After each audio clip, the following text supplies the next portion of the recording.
Welcome back students last video में मैंने आप लोगों के साथ सिलेबस डिस्कस किया था और ये भी कहा था कि नेक्स्ट वीडियो में मैं आप लोगों के साथ चैप्टर स्टार्ट करूंगी। तो आज हम लोग स्टार्ट करते हैं एक न्यू चैप्टर।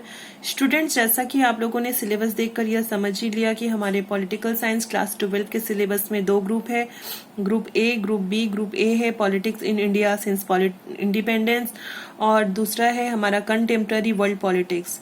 तो आज हम लोग politics in India since independence start करेंगे। Politics in India since independence आप लोग इसको देखकर ही समझ रहे हैं कि हम लोग इंडियन पॉलिटिक्स के बारे में पढ़ेंगे, लेकिन हमारा एक टाइम दिया हुआ है सिंस इंडिपेंडेंस, यानी कि 1947 के टाइम से जो हमारे इंडिया में पॉलिटिक्स हुई है उसके बारे में हम लोग इस पेपर में पढ़ने वाले हैं। और उसके बाद हम लोग स्टार्ट कर रहे हैं आज एक न्यू चैप्टर। हमारा फर्स्ट चैप्टर का नाम है nation building and it's problems, यानी राष्ट्र निर्माण तथा इसकी समस्याएं। स्टूडेंट, आप लोग थोड़ा वर्ड मीनिंग से समझेंगे। राष्ट्र निर्माण यानी कि यहाँ एक देश की बात हो रही है, किसी एक देश के निर्माण होने की बात हो रही है और इस देश के निर्माण के समय जो समस्याएं आई है उन समस्याओं के बारे में यहाँ बात हो रही है। स्टूडेंट्स, आप लोग ध्यान से देखेंगे, मैंने आपको लिए इस चैप्टर से 16 पॉइंट्स निकाले हैं। यस, आप लोग इसको नोट करते चले, स्क्रीनशॉट ले लीजिए। मैं बहुत धीरे धीरे कैमरा को लेके जा रही हूँ, आप चाहें तो स्क्रीनशॉट ले लीजिए। ये है आप लोगों के 16 पॉइंट्स और इन 16 पॉइंट्स को एक एक करके मैं आप लोगों को ध्यान से पूरे पॉइंट्स को मैं आप लोगों को समझाने वाली हूँ और इस पॉइंट्स को अच्छे से समझने के बाद आप पूरे पॉइंट वाइज या इसको क्वेश्चन वाइज इसका नोट्स भी बनाएंगे। तो स्टूडेंट्स, आइए सबसे पहले है आपका मीनिंग ऑफ नेशन बिल्डिंग, यानी राष्ट्र निर्माण का अर्थ। आप इसको क्वेश्चन वाइज भी ले सकते हैं, व्हाट इज नेशन बिल्डिंग, या फिर राष्ट्र निर्माण से क्या समझते हैं। तो अगर आपको पूछा जाए कि राष्ट्र निर्माण क्या होता है तो आप बोलेंगे कि राष्ट्र निर्माण से तात्पर्य किसी भी देश का बिल्कुल नए रूप में बनना या विकसित होना होता है, खास करके जब वह तुरंत स्वतंत्र हो रहा हो। या इसको दूसरी भाषा में ऐसे कहेंगे कि राष्ट्र निर्माण एक व्यापक धारणा है।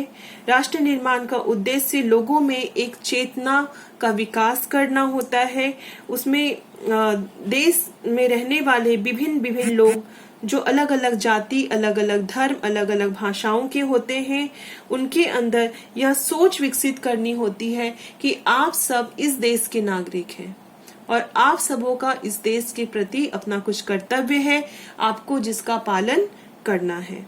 तो स्टूडेंट्स, इसे मैं एक बार फिर से रिपीट कर दूं। अगर आपसे पूछा जाए कि व्हाट इज नेशन बिल्डिंग, राष्ट्र निर्माण क्या है, तो आप बोलेंगे कि राष्ट्र निर्माण किसी भी देश का बिल्कुल नए रूप में बनना या विकसित होना कहलाता है, खास करके जब वह स्वतंत्र हो रहा हो और वहां के लोगों में यह फीलिंग्स डेवलप करना कि आप इस देश के नागरिक हैं और आप सभी इस देश के प्रति कर्तव्य परायण हैं। आप सबका इस देश के प्रति कुछ कर्तव्य है जिसका आपको पालन करना चाहिए।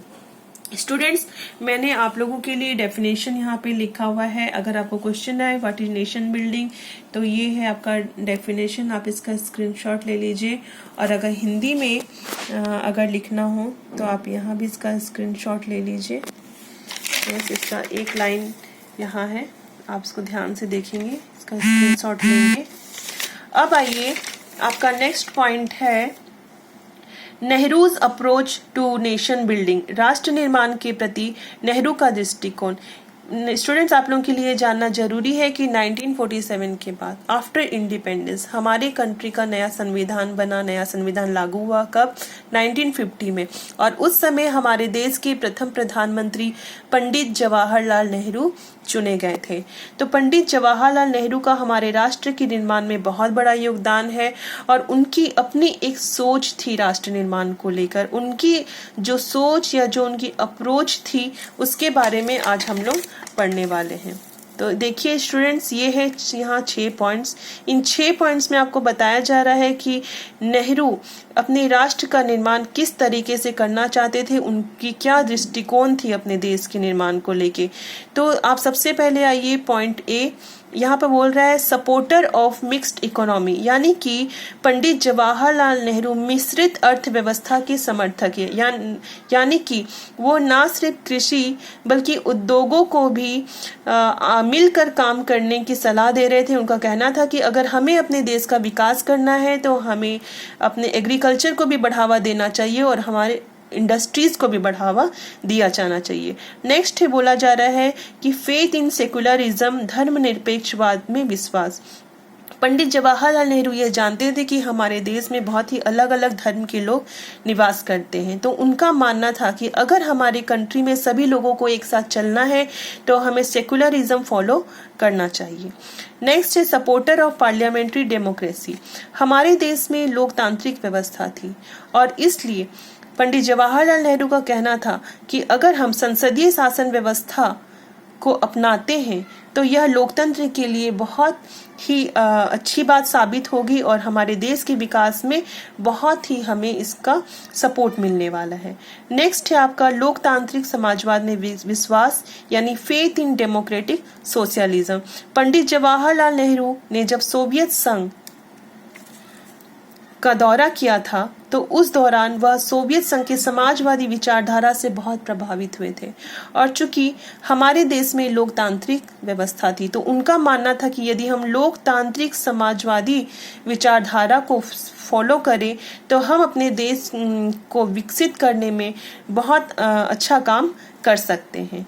फिर था supporter of development of science and technology, यानी विज्ञान एवं तकनीक के विकास के पक्षधर। पंडित जवाहरलाल नेहरू का मानना था कि अगर हम विज्ञान एवं तकनीकी में आगे बढ़ जाएं, विज्ञान और तकनीक में भी हम लोग आगे चल के अच्छा काम करें तो हम अपने देश को बहुत बड़े रूप में विकसित कर सकते हैं। नेक्स्ट था सपोर्टर ऑफ नॉन अलाइनमेंट, गुट निरपेक्षता का समर्थक। 1947 के टाइम जब पूरा विश्व दो गुटों में बंट गया था तब पंडित जवाहरलाल नेहरू का कहना था कि हम किसी गुट में शामिल नहीं होंगे बल्कि हम गुट निरपेक्ष रहेंगे। इसलिए उन्होंने नॉन अलाइनमेंट को सपोर्ट किया और वह उन दोनों गुटों में शामिल ना होकर तीसरे विश्व की स्थापना की और उनका मानना था कि अगर हम एक राष्ट्र का निर्माण करना चाहते हैं, अपने राष्ट्र का विकास सही ढंग से करना चाहते हैं तो हमें इन सब सारी चीज़ों को फॉलो करना चाहिए। स्टूडेंट्स, आज मैंने आप लोगों को 2 पॉइंट्स पढ़ाए हैं अपने चैप्टर में। आप लोग देख लें फिर से। हमारा फर्स्ट क्वेश्चन है कि मीनिंग ऑफ नेशन बिल्डिंग और नेक्स्ट है Nehru's approach to nation building. तो अब आप लोग इन दोनों पॉइंट्स पे नोट्स बनाइए और नेक्स्ट क्लास में आप लोगों को नेक्स्ट पॉइंट्स की तरफ आगे बढ़ूंगी और उनके बारे में भी डिटेल्स में बताऊंगी। तो आज के लिए इतना ही students. Stay indoor, stay safe. Thank you.